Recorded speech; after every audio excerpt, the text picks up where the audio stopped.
Okay, I am not an expert video maker. Some of my kids are sitting here, so it might be kind of loud, but I will do my best. I'm also not an expert bread maker. I have had this recipe fail before. Okay, so a couple of things you need when you're making this bread. One is a digital food scale. You can get it on Amazon, at Walmart. I think they're like 20 bucks or less. And Brian's dad is kind of one of the ones that showed us how to do it. They have a stoneware bread pot, but we didn't have that when they came out and taught us how to make it. So instead we got these tiles, like these big tiles. What are those? 12 by 24s. We had two of them, one of them broke, but we cook our bread on parchment paper on the stone. I'm not sure why, but that's what we're supposed to do since we don't have a stone pot. So you'll need one of those, which you can just grab at Home Depot or Lowe's. They're nothing fancy, and as far as I know, they won't kill you. I don't know what kind of stuff's in there, but we've been making this bread for over a year, and so far we're doing okay. So, and then a big pot or big bowl with a lid. That's what we started in. So, the first round of making the bread, you're gonna set your bowl on your scale. See if I can do this. Okay. So, actually I should do it this way so I can see what I'm actually recording. Hold on. Okay, so you're gonna stick your bowl on and then you're gonna cancel it out so that the weight of the bowl does not count towards the weight of the stuff you're putting in, if this will work. Yeah, I'm in here. Don't touch. Okay. You also want to make sure that you're weighing it in grams. No, yeah, leave it alone. Okay, so the first thing you need to do is start with some starter. I have this starter here. Sorry. Doesn't look very good right now because it's been sitting in the fridge for a little bit, but that's all right. You just want to stir it up. So you'll need to have a starter that you start with, and you can get that from anybody, and then you probably have to build it up for a couple of days before you have enough to use. So the recipe calls for 227 grams of starter. What's back? That's 42. Whoa, that might be too much. Whoa. Oh, 185. Whoa. 249. So you gotta take a little bit out. 248. Make sure it's sitting in the middle of the bowl. Oh, you see that? Okay, don't touch me. 226. Okay, that's close enough. 226. Then we're gonna reset it. And we gotta do 130 grams of flour. We just use the big bag of flour from Costco, but our favorite bread, which I will buy on sale at King Soopers, is the King Arthur flour. I think that one's probably been the best. Okay, totally messed up. And then you do a reset, and you do 98 grams of water. And obviously you want to go really slow. This thing kind of takes a second to catch up, so pour in a little bit and wait. It needs to be warm water. Yeah. And don't touch the bowl, please. Okay, 98 grams. And then you just mix this up real good and put the lid on it. So you just want to make sure that all the flour has gotten wet and just kind of clumps up together. And I just kind of try to make sure it's pulled away from the bowl, kind of all into the middle. And then you just let it sit there, and it has to sit for several hours. I'll let you know how long I let it sit, but you want to let it sit until it gets bubbly, and then you do another round. So that is the first round. It's just got starter, flour, and water, and we're gonna let it sit. Okay, so now for the second feeding, you want to put your bowl back on your digital scale. Yes, sweetie. And then make sure, oh! Okay? Yeah. Make sure you cancel it back out to 0. Now for the second feeding, the measurements are a little bit different. This time you're gonna do, okay, 250 grams of flour. Just put a little bit in at a time. Oops.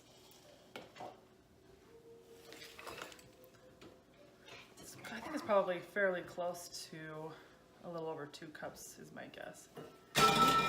Baby, get down, please. I gotta get cookies. As soon as you finish and you have your bowl set with the ingredients to sit, you need to replace the stuff in your starter. I already did the water, but you need to put in 113 grams of warm water and 113 grams of flour, and then mix that up so that your starter stays full enough for the next time you want to do a recipe. This has been 6 hours, and this is what it looks like now. It's a little, oh, baby, has a little bit of air bubbles. Sometimes you wait for it to have a little bit more, but it's been 6 hours. Probably because it's a little cold today, but that's what you want. You just want to see some, yeah, just a sec. You just want to see some air bubbles, and that's when you know it's time to do the next feeding.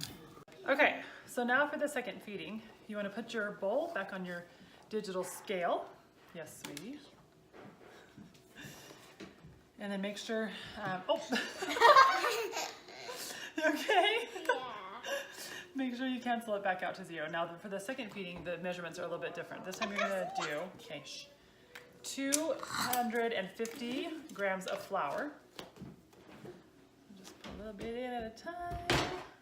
Oops.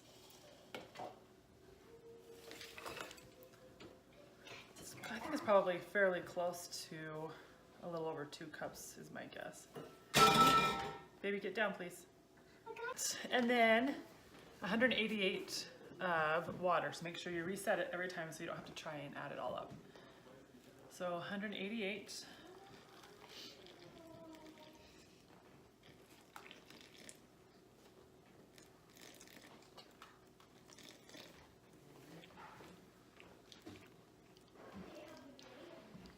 Okay, and then same thing. You just stir it up. And then you're gonna let it sit again. Now this one doesn't have to sit as long. Seems like it maybe sits, just a second, sugar. Seems like maybe it needs to sit for an hour or 2, and you're just waiting for it to start and get puffy. Like, you don't need to watch for the air bubbles this time. Since there's no yeast in it, it just grabs all the yeast from the air, kind of like what's around, to make it rise. So same thing, you just wanna make sure that like all the flour is incorporated. Mix it in good, and then you just let it sit for those couple hours. Like I said, it's not as long. It might be maybe 2 hours. I'll kind of watch and see. But it does depend on like how warm or cold your kitchen is. So I just kind of keep watching it, and once it looks like it's getting fluffy and risen, then that's when you do the next feeding. So this is what it looks like right now. Just like that. So I'll show you what it looks like after the next feeding, and we will go from there. Okay, so time for feeding number 2. Same process, getting your bowl on the scale and clearing it out. It's also the same measurements as the time before. So 250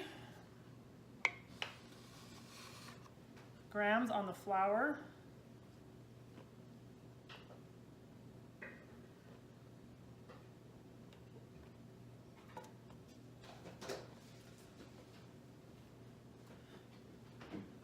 Sometimes we add wheat flour, so usually not in the first feeding or 2 if you want to add wheat. That's not much. Okay, and then this feels really awkward, by the way. Then 188 on the water. Our thing is having problems. Is that battery?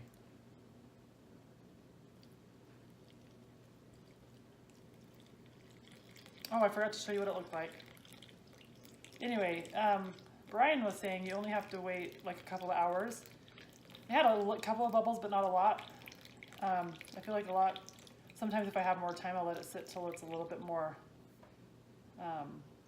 puffy. It's supposed to double in size though. Yeah, double size.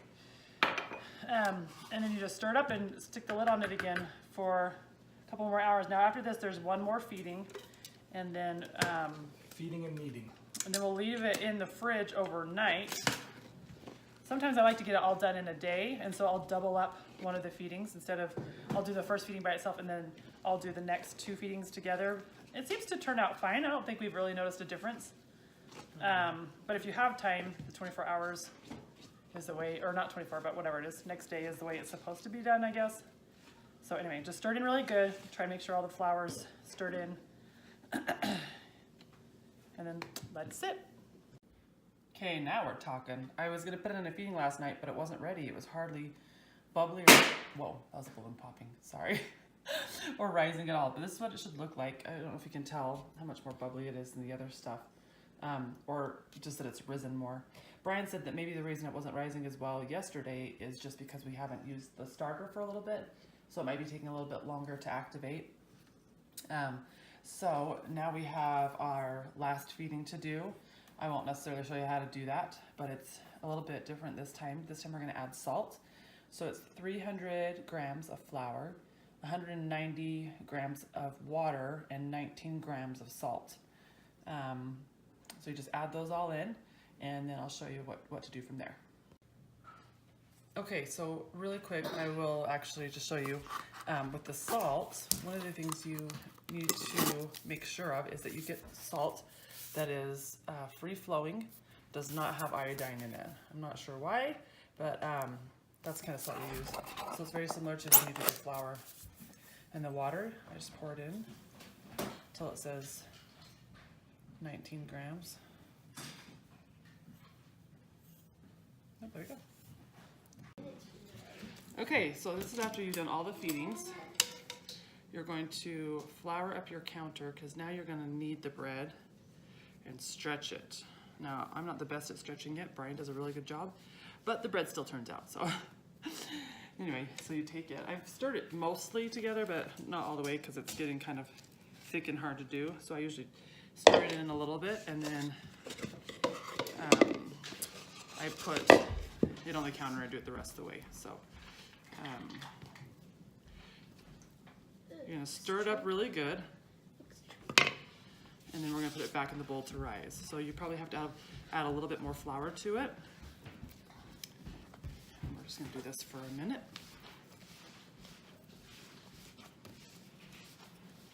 I just kind of fold it over and smash it in there. If the hands start to get too sticky or it sticks to the counter, then you can just add more flour.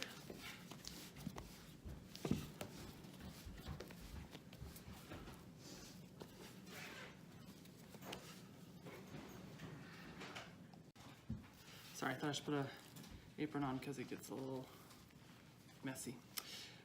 So you're just gonna do that for a few minutes until it feels really smooth.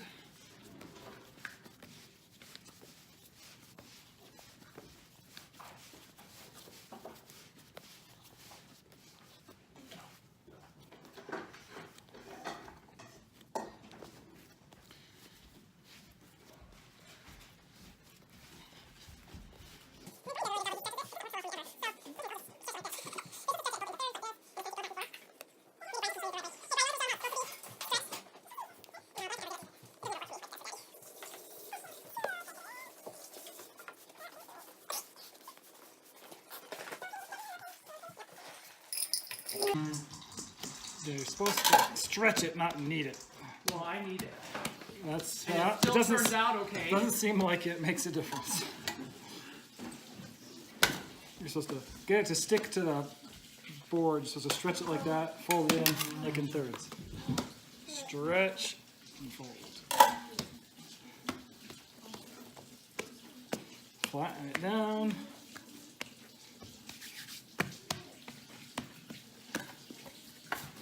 Stretch. Fold it in. Stretch and fold it up. You're supposed to do that for about 2 to 3 minutes. And then you let it sit for 2 minutes, and then you do it again for another 2 minutes. So have you already done it for 2 minutes? I think you've already done it. All right. Did you let it sit yet? Me? Yeah. No. All right, so it looks like it's about time to let it sit. It's stretching pretty well. So we'll let it sit there for a couple of minutes. Stop. All right, it's been 2 minutes. We're stretching again. It's really just a lot of the same. More of the same. Not exciting.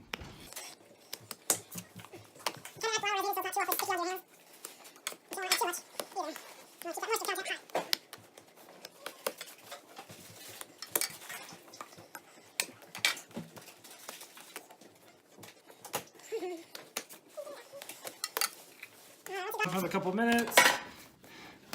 You want to make it into a loose ball. Just kind of fold the ends in. Try and make a loose ball, not a tight ball really. Just make a little ball of dough, like such. And then plop it in the bowl, cover it. And that's supposed to sit overnight.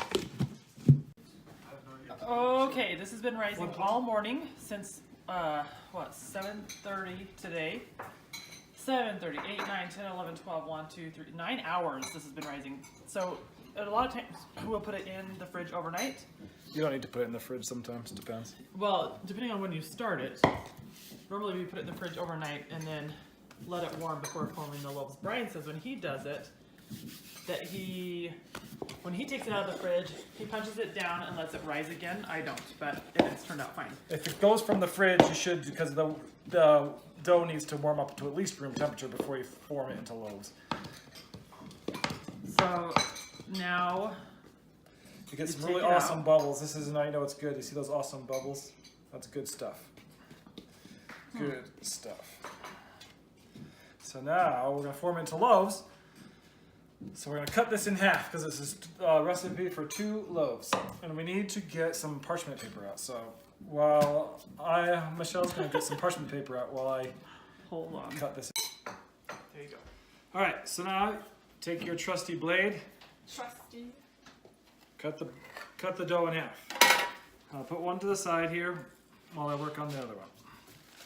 So this is really simple. You're just gonna squeeze out all of those bubbles. You want to push them out, else you have these really big voids of air in your loaves. You don't want that to have those big airy pockets. So you push out all of the air bubbles. And then you're gonna stretch it just like before. Look how stretchy that is. That is the good stuff. That means the gluten has activated very nicely. So it stretches really well. You stretch it once, turn it the other direction. And I'm going to stretch it the same thing one more time. Stretch it twice and then you're done. Oh, there's a bubble right there. All right. Stretch. Stretch. Okay, I want to do a test. So you stretch it and then you got to fold. You want to make your loaf. You're going to fold it in to itself and you want a nice skin on top. So it's nice and smooth skin. You want to stretch that dough pretty tight. This is a tight ball. So you tighten it in, get it really tight, and you place it on the parchment paper. Now we're going to cover that with a bowl until it about doubles in size. This dough feels nice. It does feel nice. I don't ever do the stretching on the second one, so I'm doing a test to see if it's any different. I just basically fold it over and over again. I don't ever, which I guess in a sense is stretching it, just maybe differently. Maybe. Okay, you can stop it. Okay, so now we're going to take off we've had these rising for a while, so now they're going to take these off, and you have to slash them. The easiest way to do it is 3 slashes across the top. There's other ways to slash. This one's the easiest one, so that's what I do. Brooklyn, excuse me. Whoa. 3 slashes across the top. Then you liberally apply a spray of water.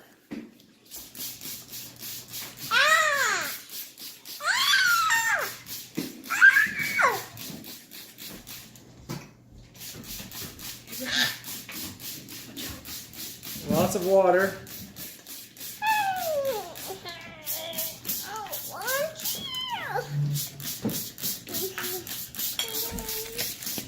Make sure you wet the paper, the parchment paper, as well as the actual loaf.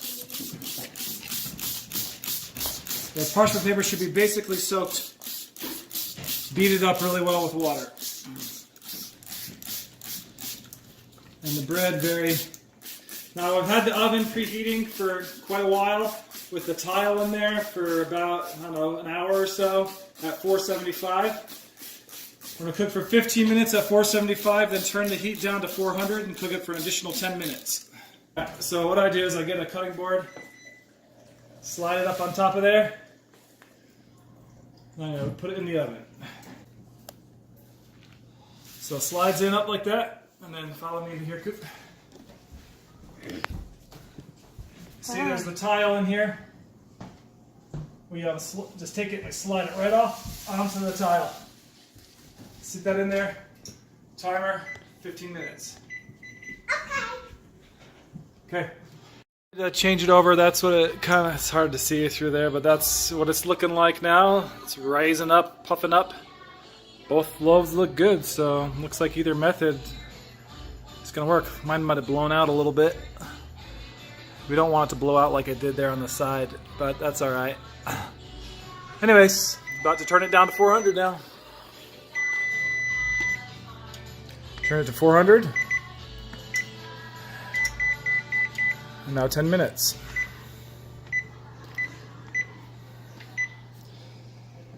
Now we'll wait, pull it out. So there they are. 2 loaves of bread. This one punched out a little bit more on the side than we liked, so the cuts that I made were not quite deep enough, or I could have made a couple more cuts, might have been saved it from blowing out the side. So these aren't perfect loaves, but they're good loaves. The real test is if they're still crackling.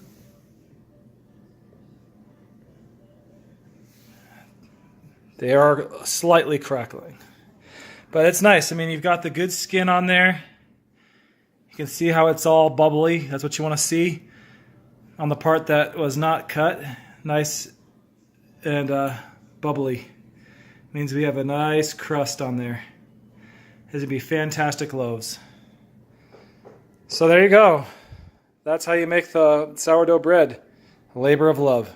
An important thing to note here, do not be impatient and cut into your bread right away. It is still baking inside. It needs another 30 minutes on the cooling rack before you can cut into it. 30 minutes and you can enjoy some beautiful, wonderful sourdough.